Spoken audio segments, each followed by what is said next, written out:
लो जी लो मुमना डर इस तरीके हाथ पा के इंज कर। बिस्मिल्लाहिर्रहमानिर्रहीम अस्सलाम वालेकुम की हाल चाल ने व्यूवर्स उम्मीद करने हैं तुसी ठीक हो सो ते अल्हम्दुलिल्लाह असी थोड़ी दुआ में ठीक ठाक हैं। आज जब व्लॉग शुरू करें तो पहले मेरी एक छोटी जी रिक्वेस्ट है कि मेरी वीडियो लाइक किया करो और मेरे चैनल को सब्सक्राइब कर लो ताकि मेरे आने वाली वीडियो थोड़े तक बासानी पहुँच सके। जिथे भी रहो खुश रहो बात रहो हमेशा से मुस्कुराते रहो साड़ी दुआ में थोड़े नाल ने।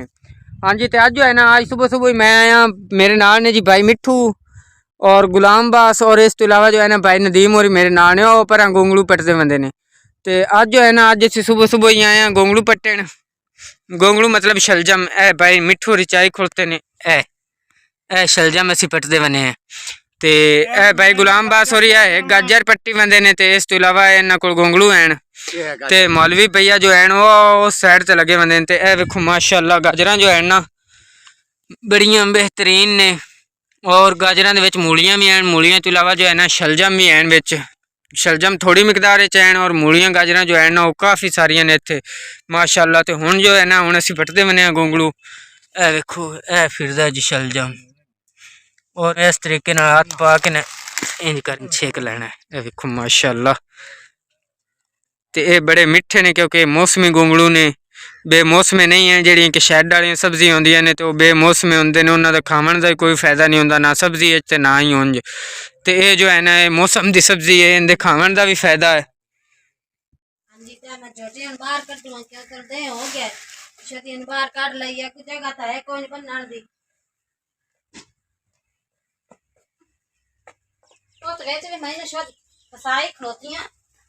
एक जगह सौड़ी की करिए बाहर जगह कोई नहीं किते बनावन बनवन से किते बाहर बना के छोटियां बनिया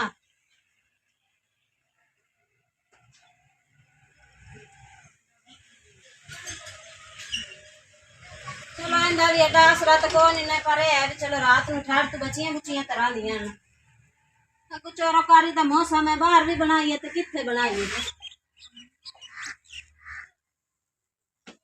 इससे वाली जोटियां नगरा के साडियां मार गई तो चलो तो रब ला ले तो चोर चूर ला के तो मोड़े तोड़े जिम्मे ने हुण माड़े बंदे की करिए इहो कुछ है। हाँ जी तो हम बाजी और चोटियां लैके बाहर चले ने बन चोटियां बनने वास्ते बाहर ले आए ने ते नाले मैं मोमना भी बाहर आई खड़ोती मोमना ए वेखो जी मोमना जुराबा रखी हुई ने दोवें कंधे ते वेखो इस तरीके नाल ते शैतान बच्चा जो है ना सुबह सुबह ही निकल आया बाहर वेखो मारदी बंदी कटियां नू।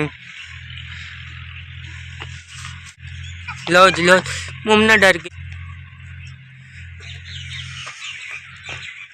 तो इत्थे इस जगह तो बन के ना हुणे न चोटियां पट्ठे पा दिसा माशाअल्लाह। तो चोटियां जो है ना वो पट्ठे खादे खड़ोतियां ने ते नाल जो है काफ़ी सारे पट्ठे जो हैं वो खिलारी भी खड़ोतियां ने। तो इस तो इलावा बाजी होरी जो है ना वह पा वगैरह इकट्ठी कर रहे हैं।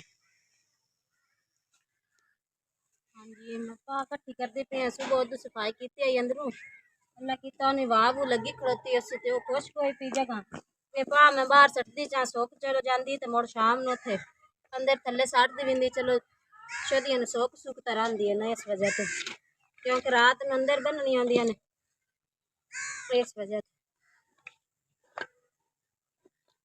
तो मौसम भी खराब होया खड़ा तो सर्दी भी बड़ी बनी खलोती है अल्लाह खैर करसी।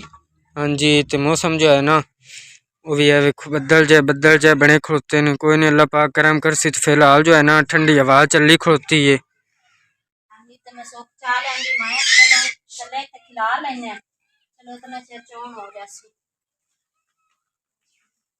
हाँ जी तो इस तरीके नाल ही जी थले इको जी कर रहे हैं बाजी होरी।